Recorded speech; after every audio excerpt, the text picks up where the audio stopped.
Hello, thanks for joining me, Nancy with North Star Ministry. Today we're going to start on the book of Mark, as I mentioned before. But before I get into the book of Mark, I just wanted to share, yesterday's highlight. We kind of met up for that Mike Tyson fight. We had a potluck at a friend's house, and this was our second attempt, by the way, because the first time the fight was canceled, right? So I've always sort of been a boxing enthusiast, which I know I gotta let go of things, right? I mean, God's really tugging on my heart to let go of things of the material world because we've entered into a new cycle, and it's a new season, and it's a new age, and so a lot of these types of things, got to kind of go away. But I spent 6 years at West Coast Krav Maga, and so and I've always been a kind of a boxing enthusiast. I'd watched all of Mike Tyson's fights from before, and Evander Holyfield. I watched that fight when he bit his ear off, and just all the other ones, the greats. I've always been a fan of Muhammad Ali and Sugar Ray Leonard and all of those. I stopped watching for a while when I watched one fight where one of the guys, I forgot who it was he fought, Buku Kim. He died in that fight. It was a knockout, but he actually died in the fight. It was very, very sad. And then I left it alone for years, for several years before I watched another fight because that was so tragic. But anyway, so we all got together, and I noticed a few things right off. Now, I had been watching a couple of his training sessions where he was completely confident, all right? And one training session with the person he was sparring with, he even knocked him out. But every single one of them was showing how in shape he was, how fast on his feet he is, even at his age, and plus all the mental. Mike Tyson is pure mental. I mean, he really been through it, He'd been through a lot in his life. He's very seasoned, more so than most people, his age. I mean, he really been through it. And when you go through life's adversities, you come through even more resilient. And that's one of the things I love about boxing and fighting is that you get knocked down, but you get back up every time. It just makes you even more resilient, and you just keep pushing forward. You take all those hard life lessons and you take them with you wherever you go, and they become a part of who you are. And so his title, Iron Mike Tyson, it really fits him well. Plus, I believe he's a Taurus. I'm not sure, but he's like really strong. And he's taken all that wisdom that he has gained from all of his life experiences, and he shares it. I don't know if any of you caught that autobiography of him, but he has a lot of wisdom, and he shares it with people.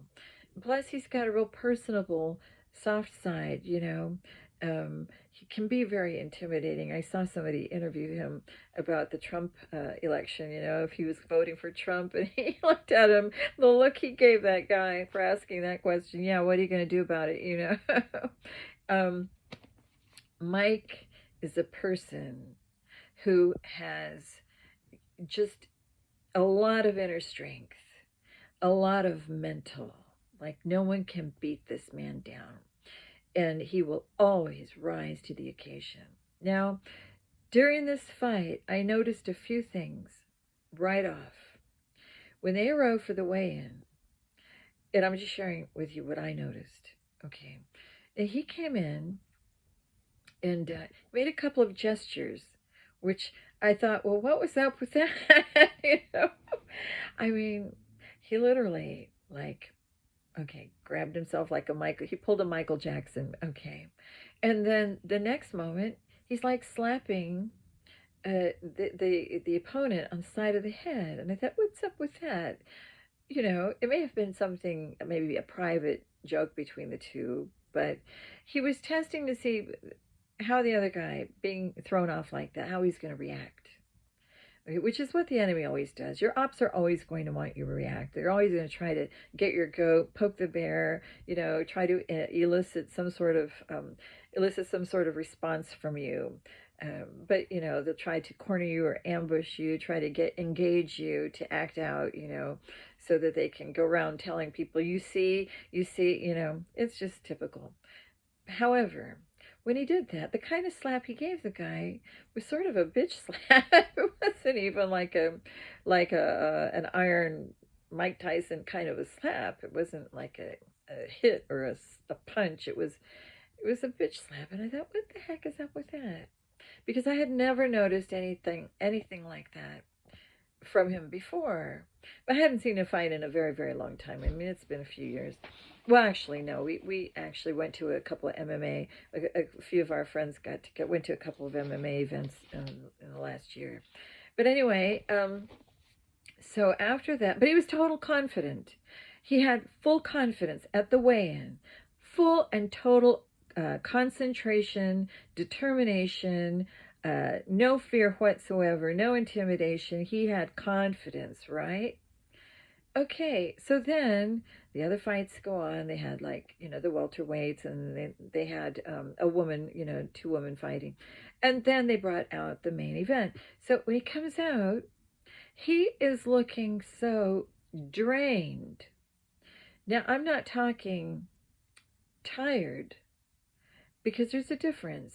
There's a difference between someone who is tired, and or someone that's drained. Drained is a complete drain of your energy. Now, I know what that is, because people do that kind of stuff in our day.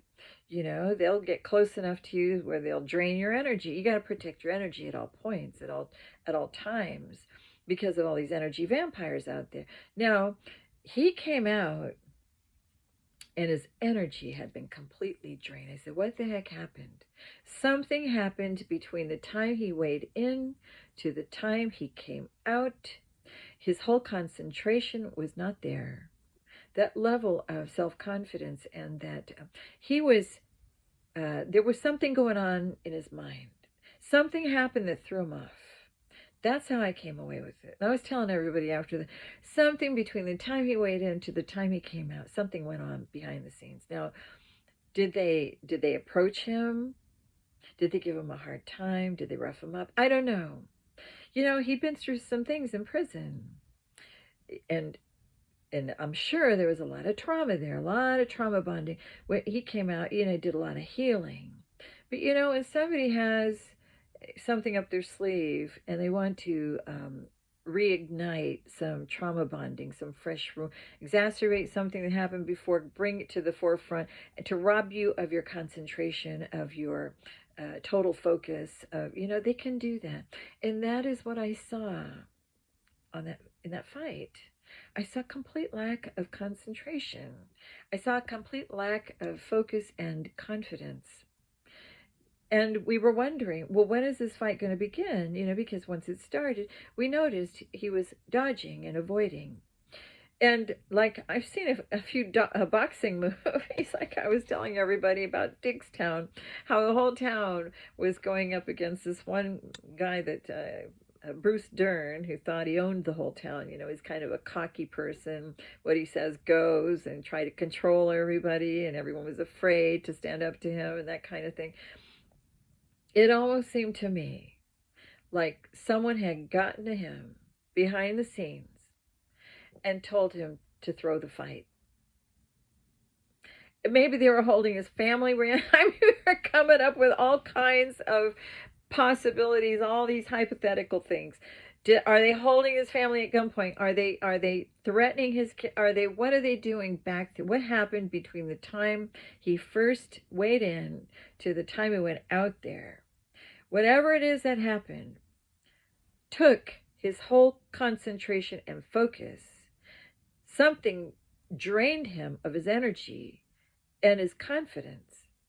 And I'm thinking, I don't know what happened, but in this day, things happen. You know what I mean? People have a way of making things happen. Behind the scenes, you don't hear about it. Then there were two other giveaways.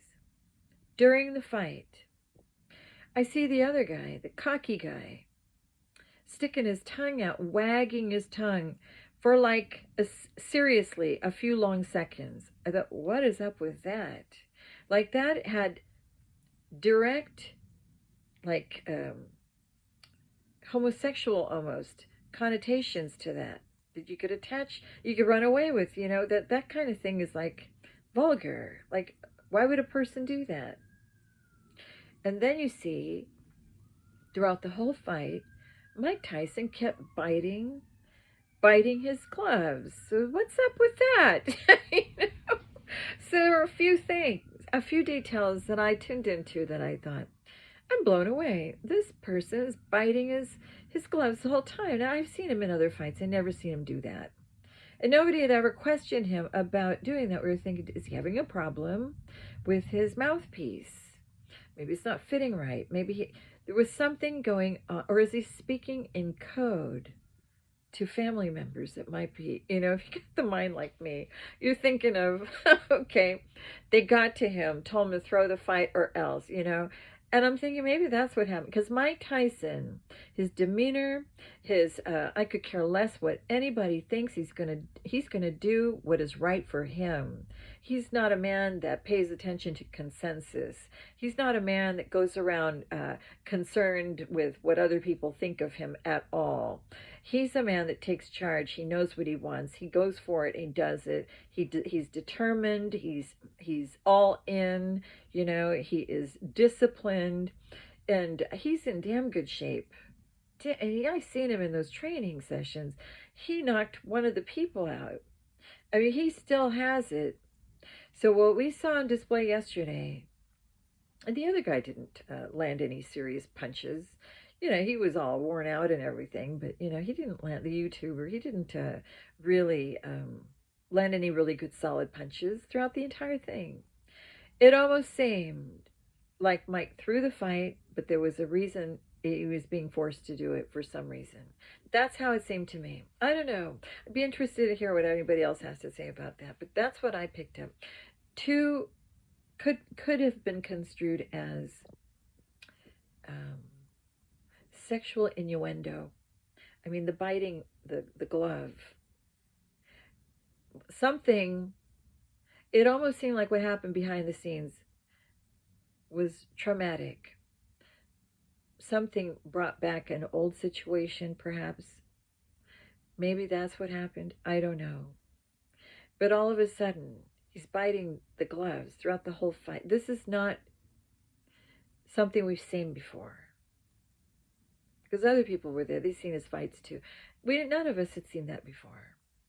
I mean, we knew he bit off Evander Holyfield's ear, and then Mike, when he was asked, he said he had a thing about biting, a biting affliction or something, an addiction to biting. And we never seen anything like that. It seemed like he was speaking code to someone, and he was reacting to the other guy. There was something going on.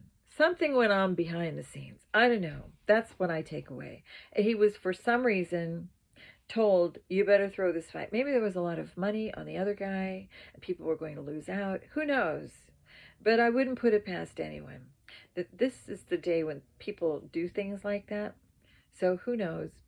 Anyway, I told everybody, go watch Digstown, because that was a really good movie. It involved the whole town, and that also had to do with an elderly fighter, who took on all the young guys from the town. There was a big bet going on, and everybody had money on the bad guy, and